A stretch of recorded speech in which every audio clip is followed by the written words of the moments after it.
Welcome to Women Winning Divorce. I am your host, Heather Quick. I am an attorney, entrepreneur, author, and founder of Florida Women's Law Group, the only divorce firm for women by women.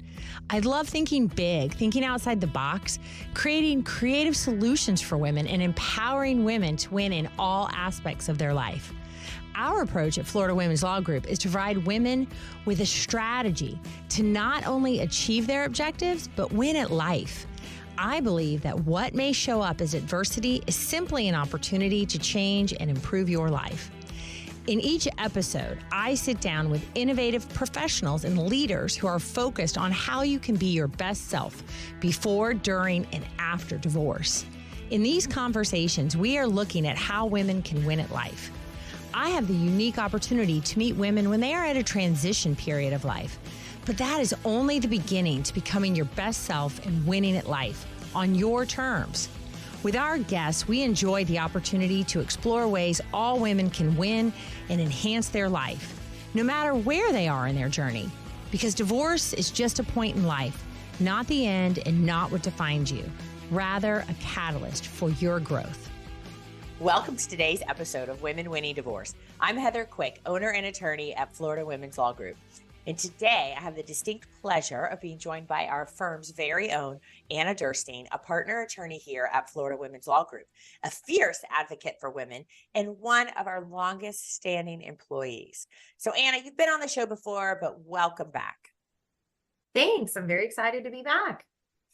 Well, and I'm excited to introduce you again to our listeners because, of course, our listeners have grown and not everybody's heard from you. And also, for our listeners, please go back and listen to some of Anna's earlier episodes, specifically number 48. And I just talk a little about our firm since we don't often speak about what we do outside of the podcast, but we do specialize in not only family law, but family law specifically for women. And we have an incredible team of women attorneys and support staff that are here that are able to really tailor the process to women going through what can be a very difficult process. And of course, Anna is one of the leaders of our amazing team of women that we have today. That's right. We do have a wonderful team here. And everyone's ready and willing to help. Absolutely. So Anna, I got to ask you and let our listeners learn a little bit more about you, but can you share with me and our listeners why you chose to go to law school? Yeah, of course. I've always wanted to be a lawyer. I know they all say, oh, she grew up, she's always arguing, always wanted to argue.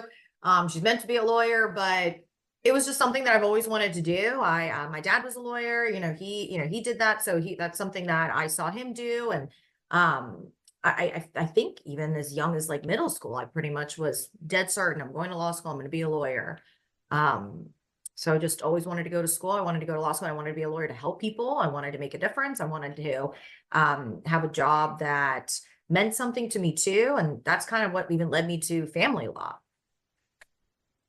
Well, and that's what I was going to ask and I remember because I interviewed you, as a law student, and you really knew you wanted to be in family law, which was surprising to me because that was not my first choice or instinct as a law student or graduate. I really was not within my purview. It wasn't something I was thinking about, but you knew very early on. Yeah, always. Even before I went to law school, once again, like I knew I wanted to be a lawyer, but I knew specifically I wanted to be a divorce lawyer.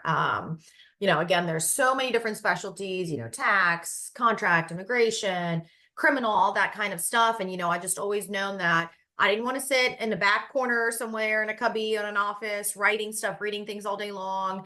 I wanted to be able to talk to people. And I think family law is one of the very limited professions in the law that you kind of get to do that every single day. There's a different story every single day. There's something new happening every single day. It's, the motions are similar, obviously, but the process is a little similar, but every single one is so different. It's not so black and white. And that just keeps it so interesting every day. I think of that, and I was having a conversation just the other day. And I wish I had, how you replay conversations in your mind sometimes. You think this is what I should have said, right? Because the person said something somewhat derogatory about family law, another lawyer. who doesn't like it, obviously, right? So then please, yes, don't practice in that area if you don't like it. But I thought, you're really missing out. You don't understand the practice like we do, which is we Right. get to help people every single day. And we see people when they are at just such a vulnerable, difficult time, and we have like firsthand ability to help them out of it. And it's extremely gratifying and it's Yeah, I really agree. amazing.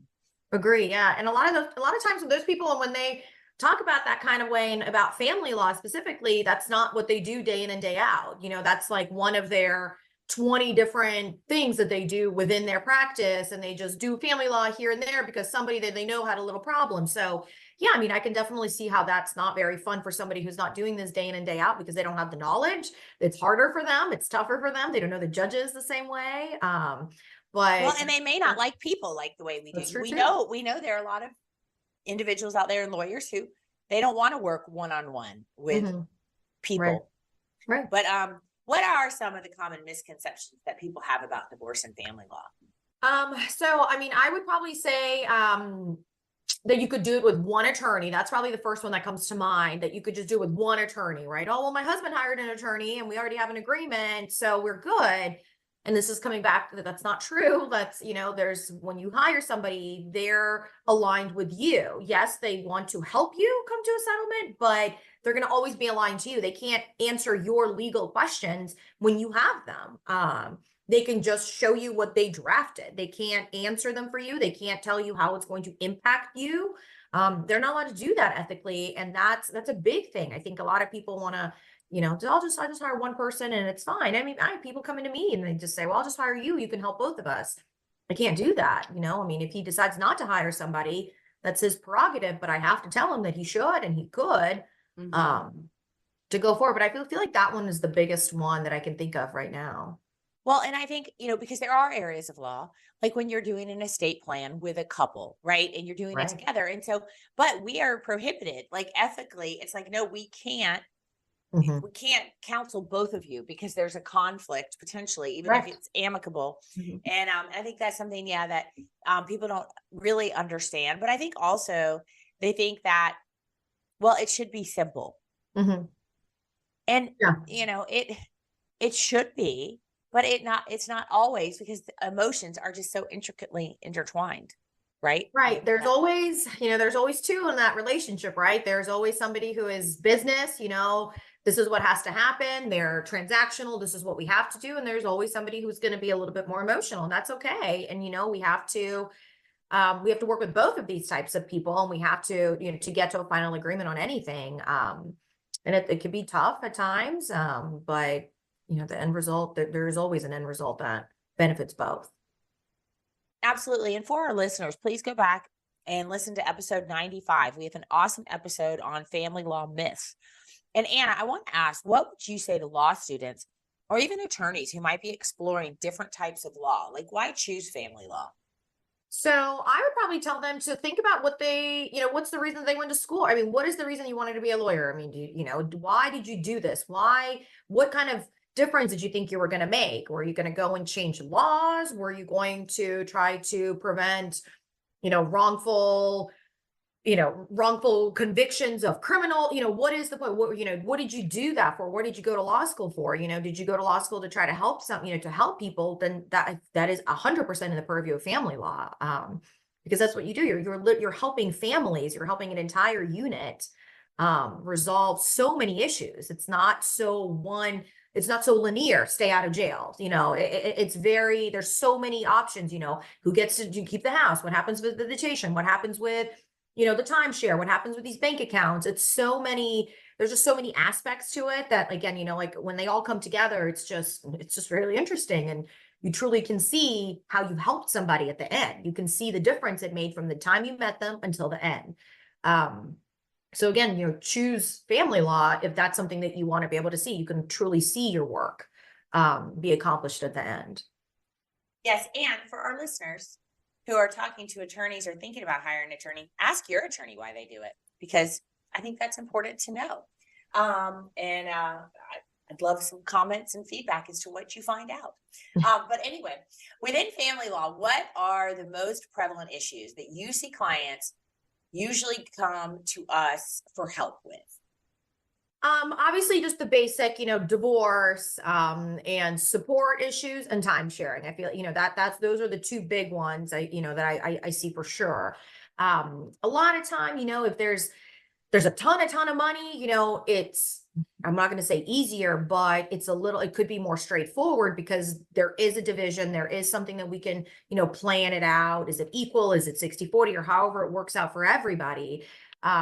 So then visitation would be the next thing that comes to time sharing, the decision making for the kids, and also the actual time spent with the children. I would say that one's the biggest one, because that one's a hard one. Money, you can make more of it, you can find it, you can figure it out later, you can go back to work or whatever. But I think for the kids, that one's not so easy to just kind of resolve and come to an agreement if you're already not immediately agreeing to something. I think that one is the toughest one.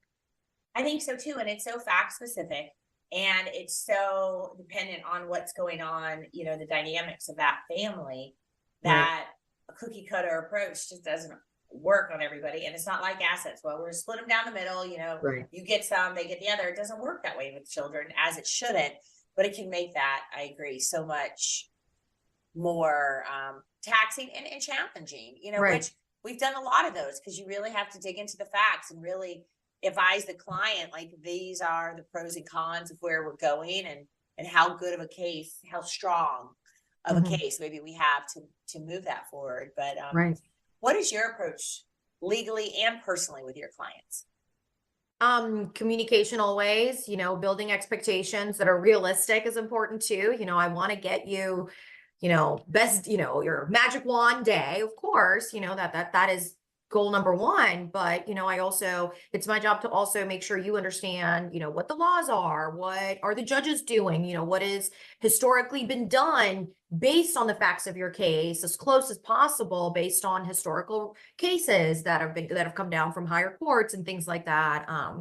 I think that building the realistic expectations is huge, to make sure that they have all the information going in to make their decision that they're going to have to live with for the rest of their lives. They have to have an idea of their worst day and best day. And again, no one has a crystal ball, but, with a lot of background, a lot of experience, you kind of get that. You get to know the judges, you get to see what's happening, you get to know how the law is changing, you get to know the kind of cases that are coming out with findings and rulings and what must be done to prove XYZ. So, I think that's the biggest thing, is to make sure that the clients do have some realistic expectations and they're not just walking in blind and only thinking they're going to get exactly what they've said, not a dollar different, not a one sentence, different. It's the realistic expectations are so important. I think they are. And that comes with the experience, like you said, Anna, because we, not only the experience, the years of practicing in the law, and the way different judges look at different things. I mean, we were having a discussion just last night with the judge on, what their kind of perspective is and how they tend to feel about certain kind of cases. And it doesn't mean that they're going to, go in and make a decision without knowing the facts, but that kind of information for our clients sometimes is hard to deliver, but we have to, because I think that if, like you said, if our clients are going in, they're just going to be so disappointed. Yeah. And, sometimes it's like, there might be a way, but, we've got to do these 20 things have to go our way. Right. And sometimes they do, right? Sometimes we're able to build it up, but at least the client knows, hey, it's their choice. It's an uphill battle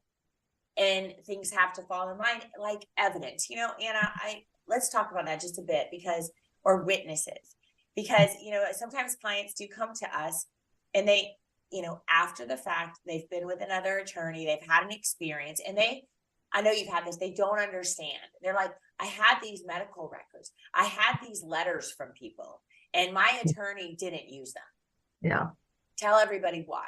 I mean, sometimes it's difficult. I mean, you can't just admit, the other side has to agree to certain things coming in without the other, the person who wrote that letter being there. And sometimes, these letters are from 5-6 years ago. We can't even track down the person who wrote the letter anymore, or anything of that nature too. It becomes really difficult. It's not as easy as, well, somebody told me that. No, it's a he said, she said, yes, because you're both are there, but it's not a they said, somebody else told me. You have the evidence, it becomes it becomes very tricky. You have to have the experienced attorney to be able to present it the appropriate way. You can't just go in thinking that, well, I know I have this, that's happened a long time. I have all of this stuff. I have all of these letters from 20 witnesses. You can't do that. You have to, you have to properly admit this evidence, and that evidence has to be properly authenticated and proved to the court that it's reliable too. So a lot of times it becomes very difficult because all of these witnesses that people think they might have, they're not these amazing witnesses that they actually are too. On paper, they could sound great, but when you talk to them on the phone, it kind of goes different ways sometimes. It's tough. It's a lot of research into a case. It's a lot of building the case to determine what's best. Exactly. And sometimes the witnesses are great. So it's, if you've got people, but it's very important that the attorney talks to them and we verify that they're going to say what you think they're going to say, because sometimes, once they're under oath in that kind of situation, they may not. 100%. But now it's a perfect time for our first break. Listeners, we would so appreciate if you would leave us a review so that other women going through the divorce process can find our show and join our community. Thank you.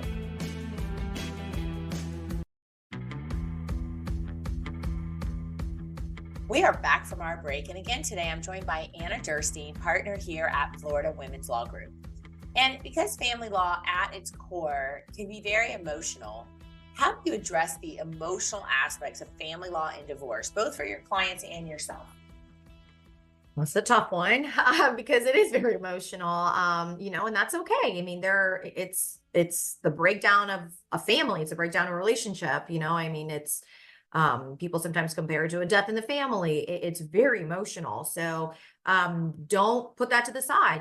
For the clients, I'm always, if they are this emotional, take care of that. Take care of yourself. Go see a counselor. Go talk to somebody to make sure that you're dealing with it in a proper way. So then those emotions don't then flow out in a conversation, in an argument, in a text message, online somewhere, on a video recording or something crazy like that, because that could obviously always hurt your case. And obviously for myself, it's definitely hard. I live and breathe my clients a lot of times, but all of my clients, they're all very respectful. I've never had a client who's demanding that I'm on the phone with them at, 9 p.m. on a Saturday night when I'm with my family and everything else. So, it's just creating those boundaries with your attorney and your client to make sure that everybody understands, what's expected of both of you.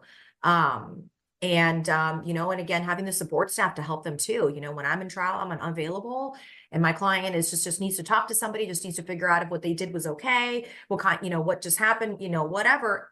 I've got a paralegal they can speak with. If my paralegal is not available, somebody else can take a very detailed message, not just a receptionist. My legal assistant can talk to them, get me all the information immediately as soon as I'm done with my trial or my hearing or whatever, or get another attorney in the firm to help address that extreme emotional issue and situation that's happening right then in the moment. If that's what it calls for, they're trained to know that, and they pick up on that, and they know when they need to go and reach out to somebody else. So I think that's the best way to be able to handle that. You don't push it aside. You need to talk about it. You need to talk through all of that. You need to tell your attorney about it. Absolutely. And for our listeners and clients that may be listening, how do you advise clients to overcome the emotions that may be compelling them to stay in a marriage when deep down they know it's time to leave? Look at the rest of your life. There's a reason you want to leave. There's a reason that there's something telling you not to stay. Trust that instinct. I think that's important to trust it, because before things get worse, because these are situations where somebody is kind of like teeter-totter, maybe kind of want to go, but I'm not sure. But think about what happens if you stay. What happens to your kids if you stay? What happens if your kids see more of whatever the issue was that keeps happening between you and your spouse? What happens when they see something like that keep happening over and over again? How's that going to impact them? Look at the bigger picture. Are your children doing okay in school? Are they having a lot of health issues? Are they, having to be in counseling because of all the arguing that's happening in the home? Look at that and, ask yourself the hard question, why am I here? And what will happen if I don't leave? Think it through and think that through. Because there are a lot of risks both ways, of course. I think so. That's a great way to put it. There's risks both ways. And, I I would say maybe it's not like a list, right? Your pros and cons, Mhm. but one thing, and I think, consider, what happens if you stay. I think that's the just such a great point, because people think more about, well, if I leave, but it's like, but what if you don't? Like, Yeah. what then? What are you teaching your children?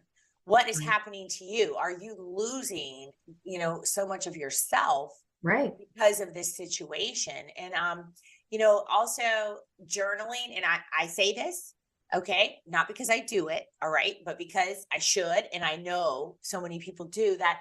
It's a very therapeutic way to Right. get things out. And the therapist has said that the emotional part of your brain, by writing it out, helps bring back the logical part. And then, that's a very elementary way to describe it, but that's the way I heard it. And but then it's good. It's Makes good. sense. It gets Yeah. it out, and you write it down, and then you can go back and see it. Because I think for clients and listeners who are just not sure, this is not a snap decision. We never advise that. Sometimes people do come and see us and they just found out about an affair and they are raw, right? Like, they're very reactive. I got to go talk to an attorney, but they haven't processed this whole thing really to go Mhm. forward. But it is something that only you can really decide. And there are many ways to address the emotions, both that keep you there and that make you want to leave, but to kind of discern through that, to Yeah. make a good decision. Agree. 100%. Now, what resources or support networks do you recommend for emotional well-being during legal proceedings? Counseling, therapy, always, I mean, we are here for you, but we do charge by the hour, and a lot of therapists will charge a little, they're going to charge less. I mean, it's important. They are trained in this. This is what they're trained in specifically, to address. And like I said, it is very important to take care of that emotional side, because you don't want it to come out all of a sudden, even though it never has before. You don't want it to come out all of a sudden during a really one moment in time that will then define your entire legal proceeding. You do not want that to happen. Even if you're going to be able to overcome that with ease, you don't want it brought up. You don't even want to discuss. You don't want to have to spend the time to have to do that. It's going to be a lot costly at the end. Also, divorce coaches. There are wonderful divorce coaches locally, I mean, that you can utilize to be able to help you work through a lot of that stuff. Some are trained, they've either worked in law firms, some are attorneys themselves. I mean, that they've done family law. So there's a lot of experience behind these people too, that can help you during the legal proceedings, that you can get in addition to what your legal team is providing to you through your family law attorney. Now, what advice do you give to individuals facing family law challenges for the first time? Choose an attorney that is aligned with your goals, somebody who's going to listen to you, and someone who's, local to you as well. I think I briefly touched on that already, but again, a local attorney is going to know the community the landscape, the judges, which is great, because then you know how the judges operate. Yes, there are laws, everybody has to stay within those laws. There's no judges that are going rogue and ruling things outside of the laws, but it's how do you present things, how easy it is to get in front of them, how quickly they listen, how quickly they get orders out, how they have ruled and their opinions on certain things. I mean, you only know these things because you're in front of them all the time. They're humans too. I mean, they're humans, they have their own beliefs, and they apply the law in their, an appropriate way, but they apply it based on the way they do in their courtroom. And sometimes it's very similar. So it's going to help you to have somebody who's very, who's local and who is familiar with the judges. It's true. Even though we have, in the past, we've taken cases outside the area. I've even gone as far as, Washington, D.C., and that was a challenge procedurally, right? Yeah. Like, we can learn the law, like, we understand, but like so it's not that we haven't done it, but generally it'll be like, is there a reason, right, that there's no one there? Correct. Because it'll save you definitely probably a lot in time. And part of it, it's real important to recognize the value of that. And if not, like, why, because sometimes people have some pretty valid reasons for that. Right. But, are there proactive steps like people can take to maybe navigate their matter more smoothly? Yeah, definitely listen to your attorney.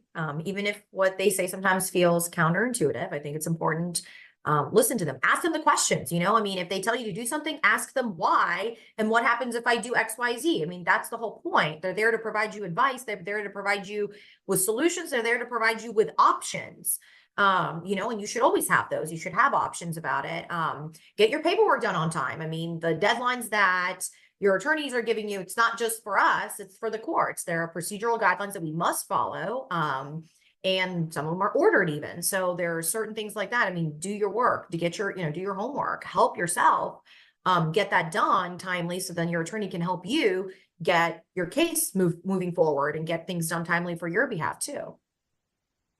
And that's really great advice. And I think that for many clients, many listeners, this is their first interaction with an attorney. They just might never have had that interaction, and they don't always understand how it works. Well, in family law, we got to work together, right? Because, and frankly, I would say, and you can tell me if you agree with me or not, it's that you need input. If you don't give input, like, we're going to be making all these decisions, and we may get a great result that's not what you want at all. And right. So you got to be involved. Yeah, 100%. And also, sometimes we can be giving you all this information and you're doing what you're doing, but you're not giving us your input or giving us all of the background information. And that might not be the appropriate, solution for you either. But we don't know that because you hadn't provided us all the information. You haven't shared with us, what happened, what was the background? How did this happen? What happened after you did this? I mean, it's just very important. You have to be truthful too. I mean,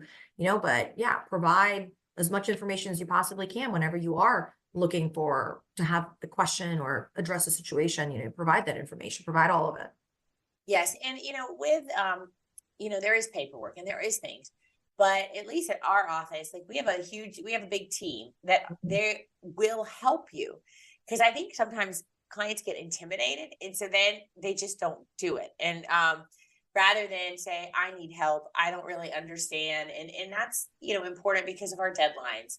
And so when we give clients a deadline, it's because there is a deadline by the court, right? And you want to, abide by those so that your case moves forward at a reasonable pace.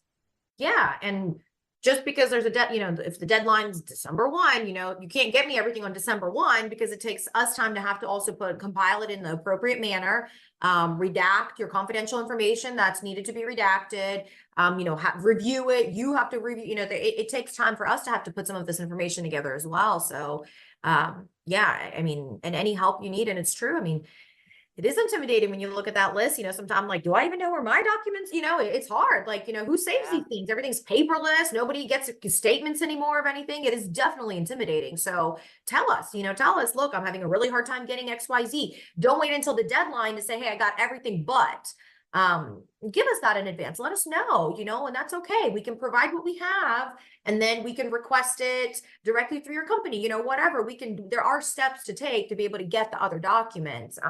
But talk to us, talk to your attorney, give us an idea of where you're at. So then we're not following up all the time without knowing that you've been working on it. You just haven't gotten this one extra document or whatever. We can work around things like that. Just got to communicate. Absolutely. And okay, now let's talk, because I know we've both handled many high conflict cases, and you certainly have handled your fair share of them quite a lot. How do you approach a high conflict case, and what strategies have you found effective in resolving them? Every case is still different, so I'm gonna, preface that, they're all different, but, most of the times, anything related, anything with high conflict is, expectations, setting the expectations and the goals, again, kind of coming back to that, speaking with the attorney on the other side, figuring out and resolving what is their position, what is their stance. Most attorneys, they will pick up and speak with you. It's not, they should do that. So it's important to do that, and try to see what you can resolve before bringing it in front of the court. So that's what, the judges want to know. What have you guys talked about? What has been discussed? What did you try to attempt to resolve? But I think, with the, having that open communication with your client too, respond, there's the high conflict cases, they don't go away. Things get worse if you as a client just choose not to do anything. If you just choose to step back and let your attorney handle all of it. Yes, there's a lot that I'm going to be able to handle without you, any evidentiary. Yes, I don't need that. but you're extremely important to your case. Your participation is going to help, in a high conflict case, more so than I feel like anything else, because your involvement in it, it's going to be important. So plan it with your attorney, have frequent conversations with your attorneys about what's going on, where you're at, did that get resolved? There was this issue last week, let your attorney know that, well, that's been resolved and this is how it happened. Again, just keeping your attorney in the loop is one of the most important things in a high conflict case, because you could also be getting these phone calls from the other side. Well, I just found out all of this is happening. And you're just like, what? I talked to them 2 weeks ago. Everything's okay. So stay in touch with your attorney during these types of situations when there is so much high conflict going on back and forth.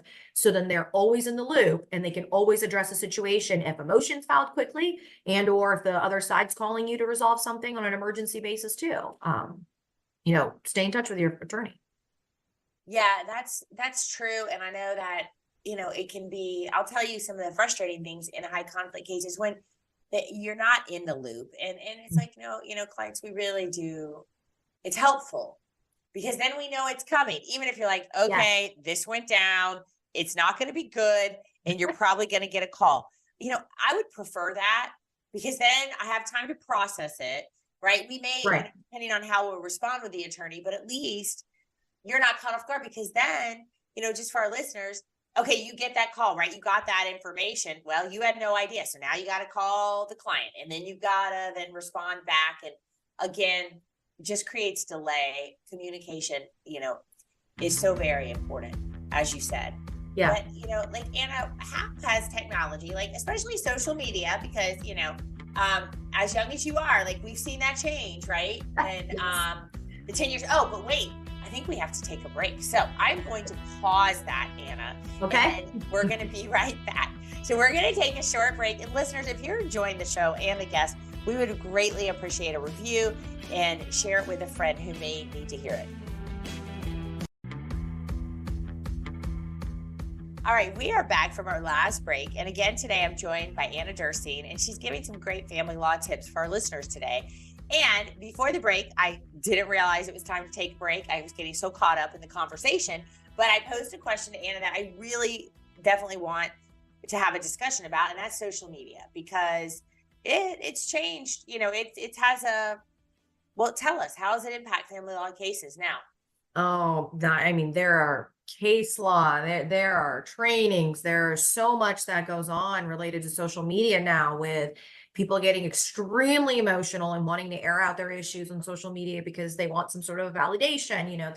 They want somebody else to hear what's happened to them. But even if it was wrong, what they did, the other side did, posting things like that on social media, it will only hurt you. There's nothing good that can come out of that when you're blasting your soon-to-be ex-husband or on Facebook or Instagram or Snapchat even, because people take screenshots, and somebody that knows somebody is going to get that back to your husband or your former spouse, whether or not they're blocked or not on your social media. It will get back to them every single time. There's somebody on your social media that is going to give that to them, and they're going to use it against you. And it's not going to look pretty. It's not good. It's not good. Just keep that, again, talk it through with your attorney, talk it through with your friend, girlfriend, talk it through with your counselor. But posting something on social media has never helped. Yeah, there's never a good end to that, right? It's like leaving that voicemail, or back in the day, Anna. Well, I guess you could still do it with cell phones. You still have those, drunk dialing or anything like that. Like, don't do it. Right. Right. No, everything is evidence, and you can absolutely use it. And whether, it's nothing. I didn't mean that. I just said that one time. It doesn't matter, one time or a million times. You did say in the middle of this divorce. I love nothing better than a nasty voicemail to play for the judge, right? I know. I agree. And so don't be the one whose voice is getting played, right? Yeah. And that is a lot of what, you are very good at, Anna, and you've always done, is you really, it's educating our clients and helping them, train them, because that emotional part of your brain takes over and you do things that you wouldn't do if you were really thinking it through rationally. Mm-hmm. And a lot of our clients need the coaching, and it's like, don't say that, don't do that. Yeah. Agreed. if that is your instinct, go against it, right? Because it's going to hurt you. And it's not a good idea anyway, even if it is your instinct, like it's a bad idea, but It don't is, do it. yeah. It's gonna come. I'm telling you, it is going to come out. It is not going to stay hidden. I have it, It never does. you know, every single time it comes out. Oh my, I posted on my private timeline. Nobody, you know, how would they never? I was like, you know, I blocked them. I'm telling you, They it do is it. not And they private. do it quickly, boy. They do you can do a screenshot on that phone as soon as you see something, and then you It's come done. to your senses and you remove it. Right. It's over. It's over. It's too late. It's too Yeah. late. And especially if there's kids involved, and you can really put yourself in a bad light in front of the judge, and you're not a Yes. bad person, and you shouldn't be, but you made one stupid mistake and made one. It just depends how egregious it is. But I know that no client wants to be in that position and be embarrassed and mortified in front of the judge. Right. And like I mentioned earlier too, it's maybe it's not going to be, you know, maybe it'll be fine. You know, the judge is going to say it's fine as a one-time thing, but guess what? We have now just spent thousands of dollars arguing about this one-time thing. You and I, you know, you and I have talked about it 1,000 times. You know, his attorney and I have talked about it 1,000 times, and the impact it's having on everything. So yes, maybe the end result, you know, but you now spend thousands of dollars to protect yourself and have to present so much more additional evidence to counteract what you've done. You're not helping yourself again. Like it's never a good idea. Yeah, it's not. And it's like, you know, when the divorce action is happening, yes, your life is now under a microscope, and things can be interpreted in different ways by strangers. And as attorneys who are trained, I mean, we know maybe that one piece, but we're building a case. So it's several things. We're trained to do that. So it's very important, you know, be on your best behavior, and Yes. you know, gonna go, what do they say? Like go dark, or what is it called? Like ghosting. Okay, just ghost everybody, right? Like just don't let them know what you're doing, because That's no good true. will come from it. Just like staying out after midnight, right? No good is gonna come from it. Talk to your therapist, get a journal, write it down.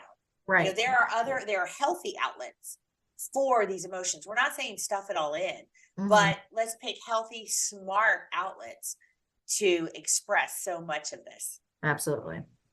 This has been a year as we are, you know, entering 2024, 2023 in as far as the law in Florida in regards to family law. There's been a lot that's happened this year, but, you know, just what about the trends, you know, just since you've been practicing? Yeah. Give us a little bit of insight. What are some things you've really noticed? Yeah. You know, as far as trends, I mean, the social media thing, I think, is a big one. I mean, you know, like 10 plus years ago, like that wasn't as, you know, prevalent. People weren't doing a lot. You know, nowadays also people have security cameras inside the house. There is tracking devices in vehicles. There is, you know, the Life 360, like a family sharing account, family iCloud. A child has your old iPad, but all your text messages are still going to that iPad accidentally, because it happens. I feel like that has been the biggest, you know, like that is, you know, just on top of my head, but that is the biggest trend, is how, you know, the technology, I feel like, has changed so much of evidence, and you know, just the family law aspect of that. It's been huge.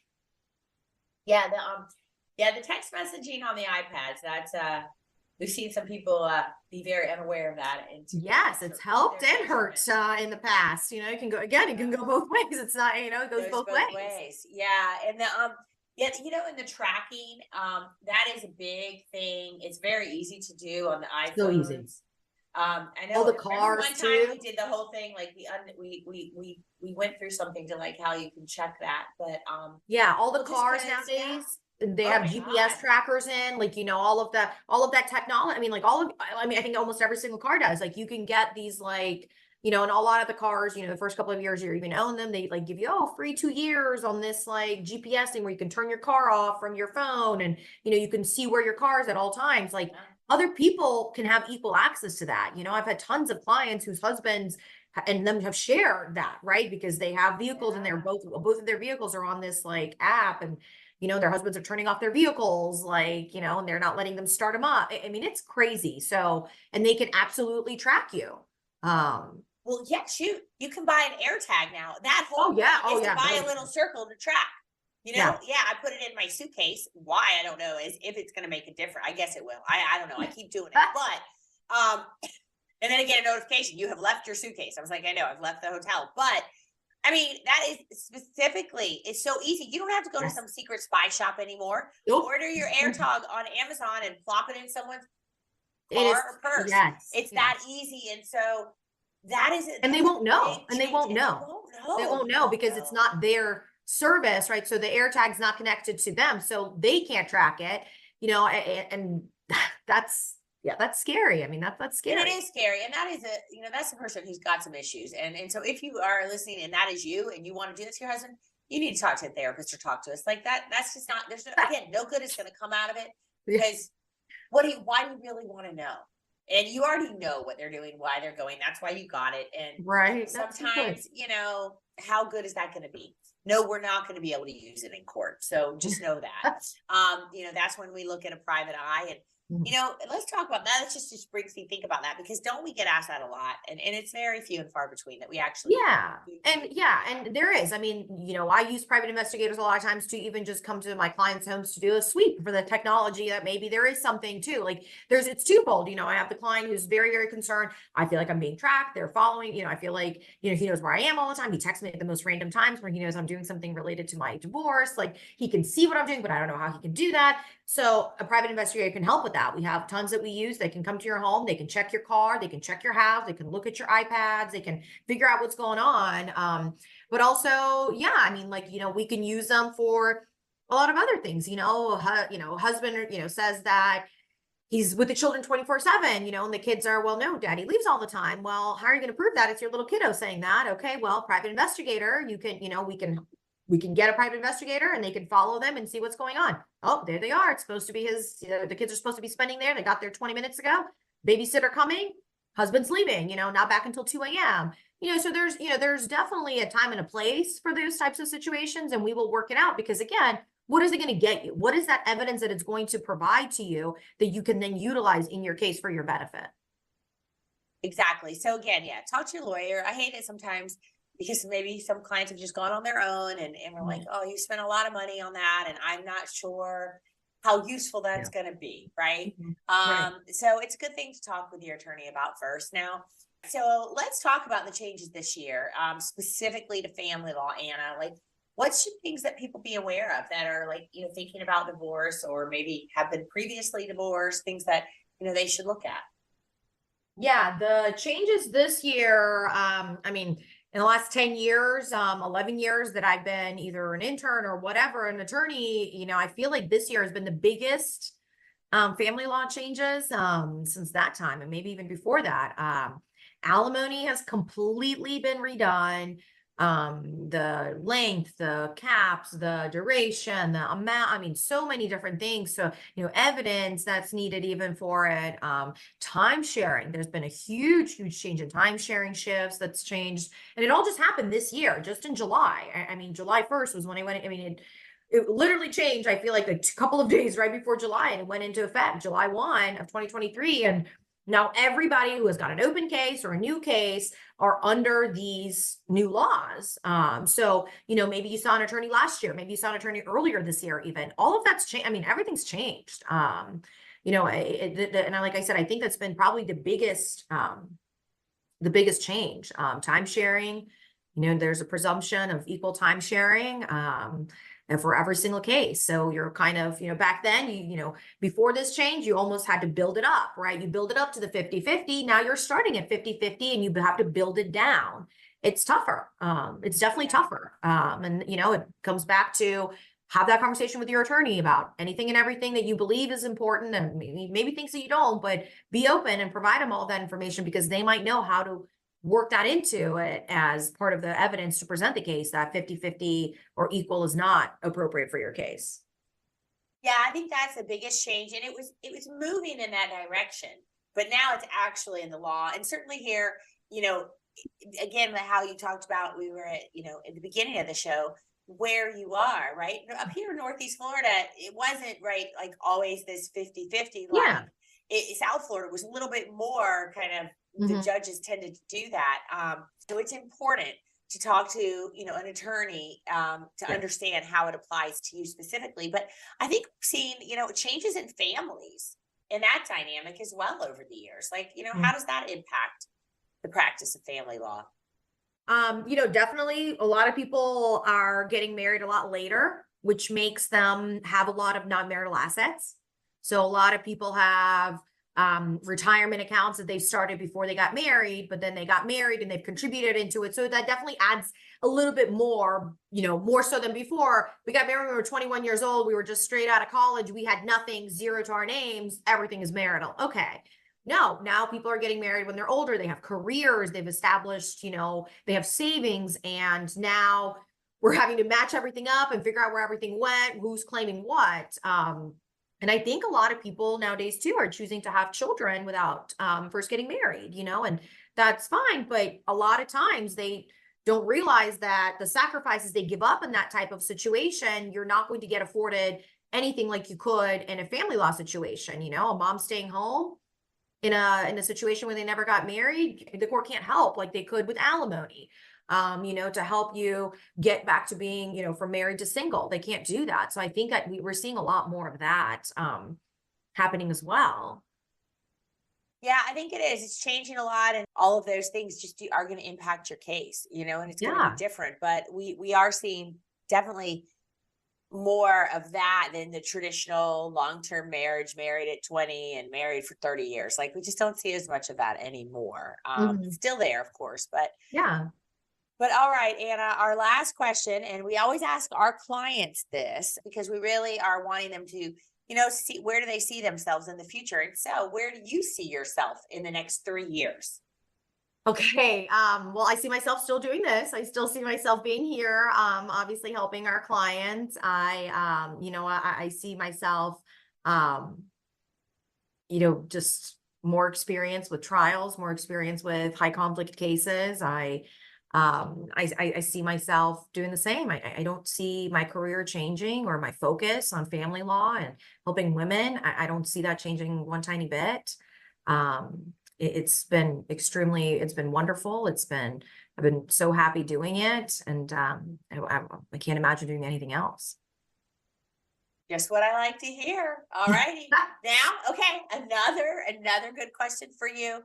Before we go, Anna, yes. Can you impart on our listeners what you have learned about advocating for and empowering women throughout your career? Yeah, a lot is possible if you put forth the effort and time and attention towards a goal.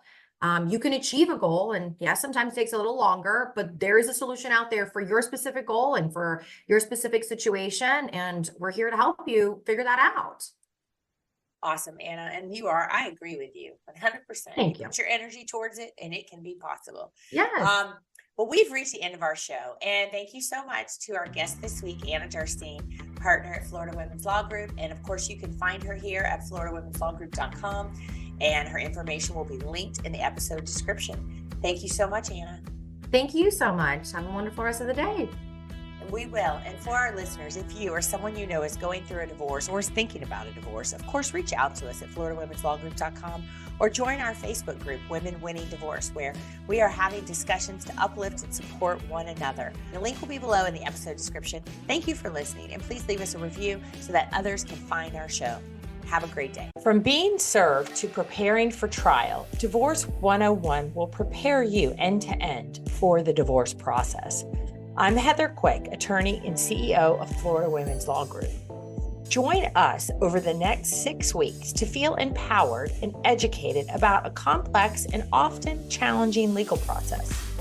Our online course is designed to provide an overview of what to expect, what to prepare for, and offer guidance you may need to succeed and win at life.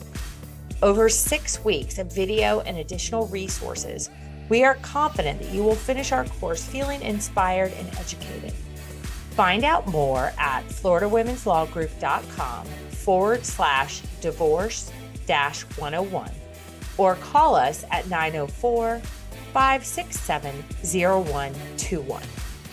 Thank you for joining me for this episode of Women Winning Divorce. My goal is to elevate your life and the way you are thinking so that you are best equipped to win at life. If you enjoy the show, please subscribe so you automatically get my new shows every week. And I would love to hear from you personally. Come join the conversation on social and join our Facebook group, Women Winning Divorce. We welcome your comments and suggestions. We want to bring you content that helps move your life forward. Women Winning Divorce is the place for an elevated conversation on how women can thrive during times of adversity in order to live their best life.